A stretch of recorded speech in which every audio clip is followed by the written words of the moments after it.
Alright, so welcome back everybody. So for this video, I'm going to show you guys how to play Honey Buzz from Elf Creek Games. In Honey Buzz, we are bees, and we are going to be producing honey for the queen. So that way, we can sell this honey to get victory points, basically. You can sell honey to get money, and at the end of the game, all the money that you have is worth victory points. Or you can also use your honey to complete orders for certain animals, because certain animals want honey too, and if you can meet the demands of certain animals and have certain types of honey, you can complete orders and get victory points that way. So there's a couple of different ways you can get victory points for sure. But the objective is obviously to produce honey, and in order to produce honey, you're going to need to fill in your honeycomb. So let's go over to the honeycomb here. Each player will have a starting layout, okay? And so there are tons of these green and yellow cards that have different layouts, but this is the layout for your first game. It shows you where you're supposed to put your tiles, and you'll notice that each of them have different little like pictures, icons, if you will. So you'll notice, according to this card here, I have everything exactly how it's supposed to be. Everything for this particular setup.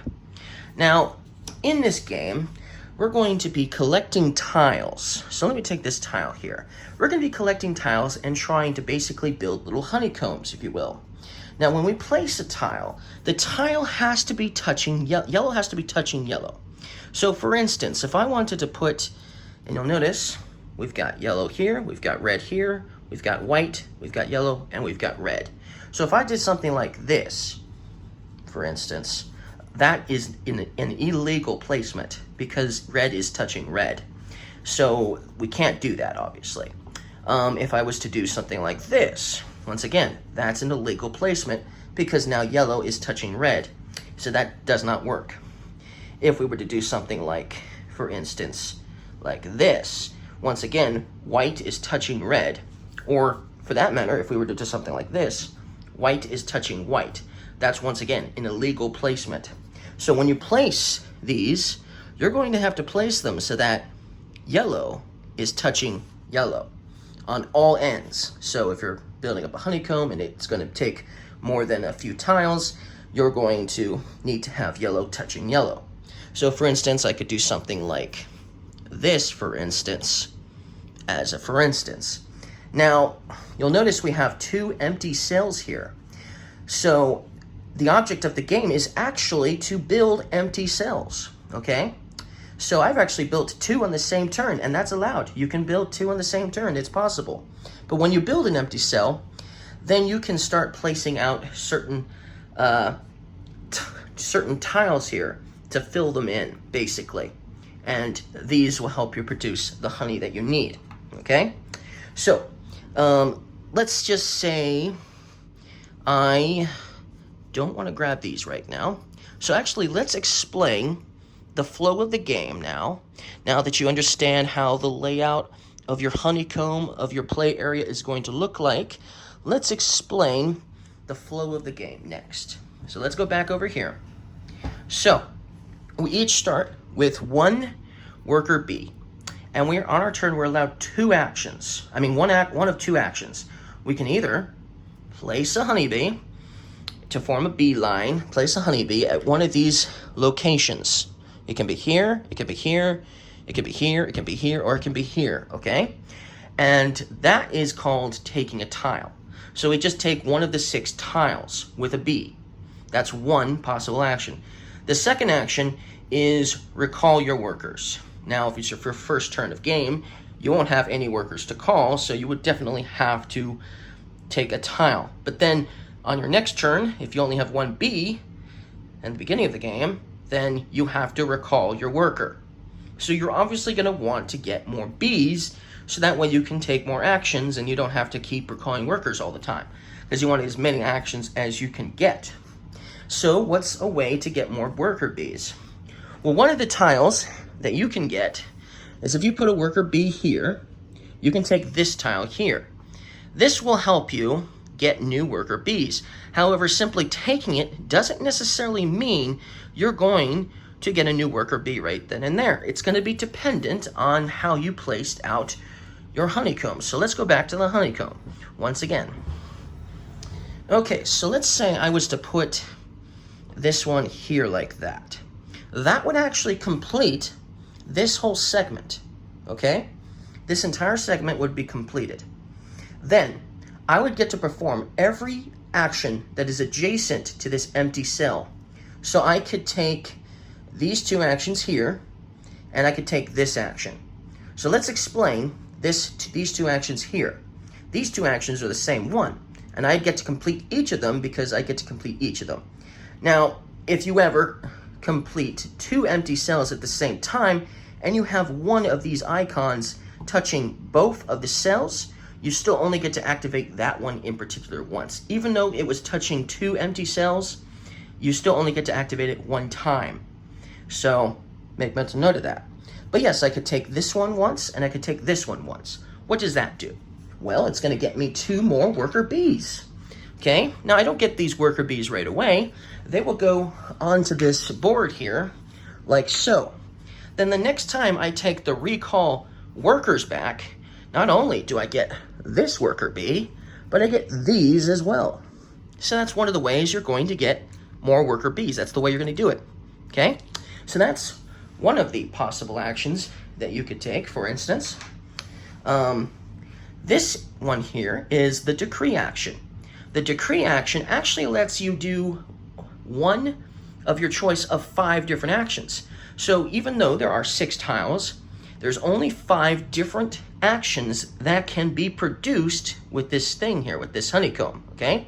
But the decree, this one here, allows you to do one of the 5 of your choice.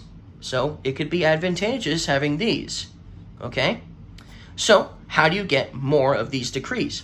Well, if you go over here and put a bee here, so let's go back to this location. If you go here, you can get this tile here, which is the decree action. However, it might be hard to see, but there is a 5 here, meaning you have to spend 5 money in addition to putting a worker bee here to get this decree tile. So now in the game, every player starts with some money, so at least you'll have 5 money to start the game off. So you'll most likely be able to purchase that in the beginning of the game because you'll have at least 5 money. If you're playing a 2-player game, the first player will have 5 money, the second player will start with 10 money, and so on. So that's how that's going to work. So you could do that, and that's a way to get these awesome decree actions. But what are the other types of actions that you can get? Or should I say, what are the other tiles that you can get? Well, in this same location here, I can also instead get an accounting action tile. This right here. What this allows me to do is when I'm able to perform this action by completing an empty cell for a honeycomb, I get 5 money. Pretty sweet. So that's how that's going to work. And even though it's in the same square as the decree, it does not cost money. It's just these that cost money. Now I want to make a mental note now. When you're placing your bee, it's called a bee line. And the reason for that is when you're playing with other players, your other players can potentially block you from going to other places. So for instance, and you can also block yourself. So for instance, if blue was already there and I wanted one of these 2 tiles, I'd have to have another worker bee available. I'd have to have at least 2 to stack them like that in order to get these tiles. And if I didn't have that equation, if I didn't have 2 to do that, or more, depending on how many were there, how many stacks were there, I wouldn't be able to obviously take those tiles. You can also block yourself. So if I have a worker bee at that location, I would have to still have 2 other worker bees to go there and take another tile from those 2 locations, from that location again. So you can block yourself, your opponents can block you, but that's how that's going to work. So that's 3 of the 6 different tiles that you can get in the game. So let's talk about the next one. Well, the next one is the main thing, or should I say it's going to be the first step in helping you start producing honey. So if you place your worker here, you can get this tile. Now, of course, you start with this tile, but this tile will allow you to take the forage action. So when you complete an empty segment that has this on it, okay, when you complete that, then you can take the forage action. So let's explain the forage action. Okay, so for instance, if you have a worker bee here, you're going to have one of these little tokens. Every player is going to have their own. On your turn, when you take the forage action, you can move one of your bees to a spot, okay? If you want to move it to another spot, it's going to cost 2 money for each additional move. Now, you don't have to move a worker bee. You can have it. You might have a worker bee at a spot already, and that's possible. And if maybe it's the token underneath that you want. If that's the case, you just don't move it, and you can collect it. Now, you can collect it only if you meet certain requirements. So, those requirements are actually the honeycombs. So let's go back to the honeycombs. So first of all, you're going to need to have an empty cell ready. Then you'll notice that this empty cell has an entirely red border line. This is red, this is red, this is red, this is red, this is red, this is red. It's all red.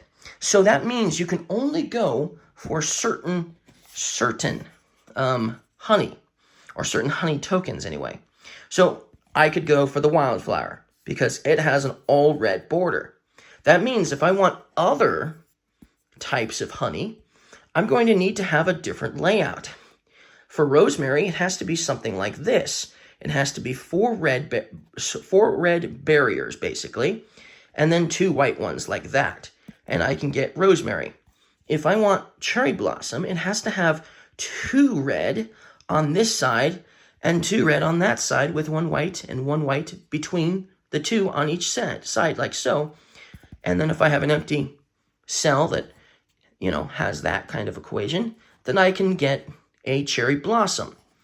Of course, if I want an acacia, I have to have only 2 red on the borderline. So that means the other 4 segments have to be white. Now, that doesn't have to be exactly like this. So it could look like this. It could look like this. It could look like this, for instance. But it has to be that orientation, for sure.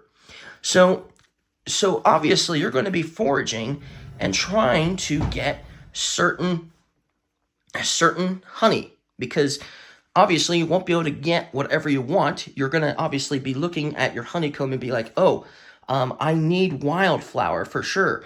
Where's my bee? Oh, he just happens to be on wildflower. Sweet. Okay. Then after you take the forage action, either by moving or just simply staying where you are, if your bee is on a spot that has an empty, that you have a place for, so if I have a place for this, which I do, I can then take it, okay? The bee will, of course, stays there. Now, I am going to mention, that when you are moving bees, you can't move diagonally. You can only move up, down, left, right, okay? But you can pass through spots that have other bees. You can also stop on spots that have other bees. That's also allowed. So you just can't move diagonally, okay? But that's how that's going to work. So, hey, I can get this. So let's do that. Let's move the table again. Okay, so I can actually put this like so. Now that I have that equation, for instance. Because I was able to, let's just say I was able to take that action. So if I was able to take the forage action, and I had obviously a honeycomb that, was completely surrounded by something like this, and I got to take this action, I could put that there like that, for instance, okay? That means here, this has to have something else. It has to have the cherry blossom there, for instance. So wildflower can go there. So now I've got a segment. I've got a cell here that can actually produce honey. However, it doesn't produce honey. The forage action does not produce honey. So then how do you get honey? Well, you have to have a you have to have a production. You have to be able to produce honey. So you have to be able to take the produce action. So these tiles here at this location have the produce honey. So if you take this, or you already have one, and you have an empty cell that has that adjacent to the empty cell, has these. These are the produce actions here. Okay, they have the little fans on them. Those are the produce actions. Then I can finally produce some honey. So I could take one from the supply and put a wildflower honey on that segment. Okay, so now I can start producing honey. And obviously, now you're probably thinking, okay, well, I've got some honey now. What if I want to start selling it? Or try to fulfill one of these orders here, for instance. Well, you're going to need to have this type of tile here. This one here. So if you put the worker bee there, and you take this tile, or you already have one in a segment that ends up getting completed, you can take the market action, which is this one here. And you will always obviously start with, you won't start with one of these.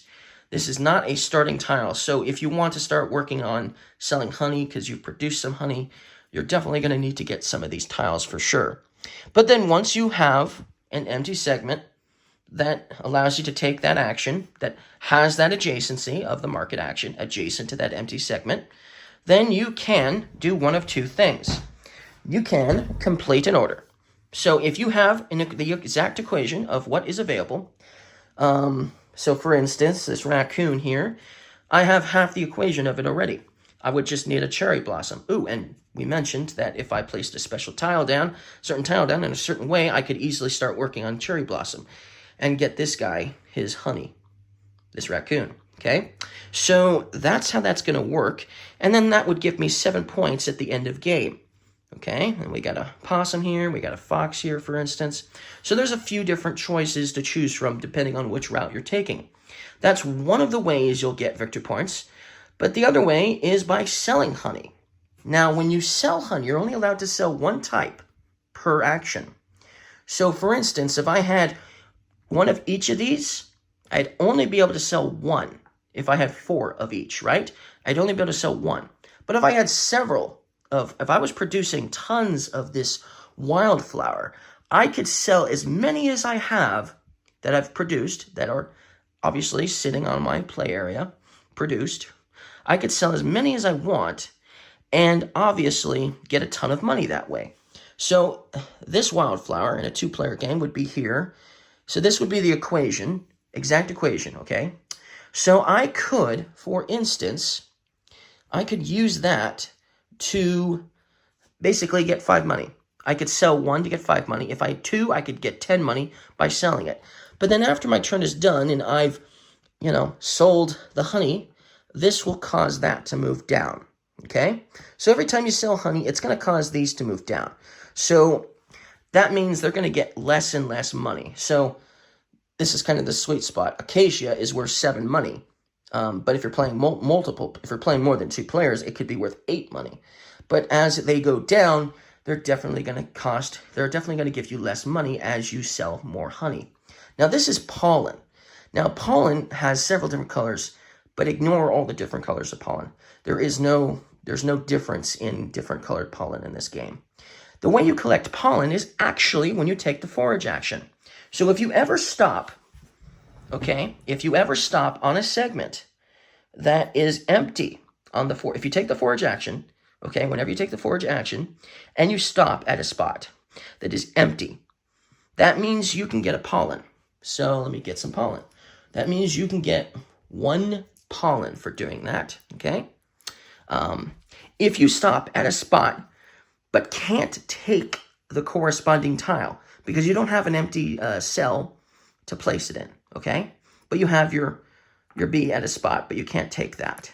Then at the end of your forage action, you get a pollen.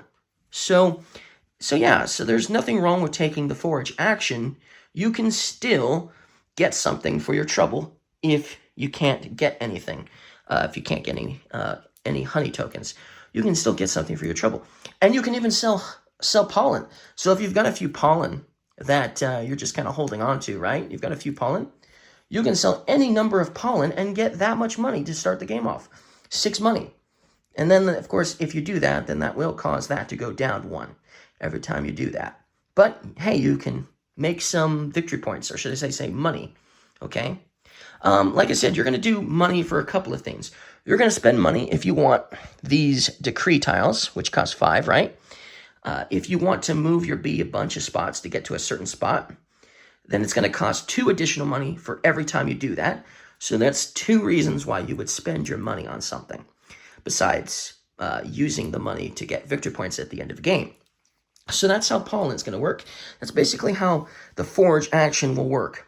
Now, when you do manage to complete an order, so let's say I completed this raccoon's order, I could afterwards take this action here as well as an additional benefit or bonus for taking and basically helping out these animals here.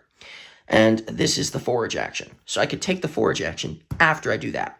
Pretty cool. If I do this one, I can take the produce action because it has the fan on it. And if I take this one with the fox, I could take the market action, for instance, for instance. So basically you get a free action if you do complete an order. So that's another bonus for completing orders. Now the game will end one of 2 ways, okay? It'll end if 2 of these make it to the very bottom. If 2 of these completely make it to the very bottom, that's one of the way the game will end. But that doesn't seem to happen as often as usual. Most likely what will happen, though, is if 2 of these piles are completely gone, then that will trigger the end of the game. Now, the reason why it will trigger the end of the game is every player is allowed to have the same amount of turns. So you'll continue the game until everyone has had equal turns. But yes, that triggers the end of the game. And then obviously you're going to count up victory points based on orders you completed, okay? Each pollen you have and each little glob of honey that you weren't able to utilize is worth 1 point each. You'll also get victory points for obviously all the money you've accumulated. That will give you victory points. You'll also get victory points from these three bonus cards, basically. And they're different in every game, but this is like the starting setup of it. So this is something you can actually do during the course of the game. If you have 1 nectar each of all 4 types, if you're the first player to do it, you get 20 money. That's a lot if you're the first. But if you're only playing a 2-player game, then the second and third place won't be available. So it'll just be first, obviously. But that's one way you'll get extra money. And then at the end of the game, at the end of the game, if you're the player that has the most nectar, so if you're the player that has the most nectar left over, then you'll get 20 points that way.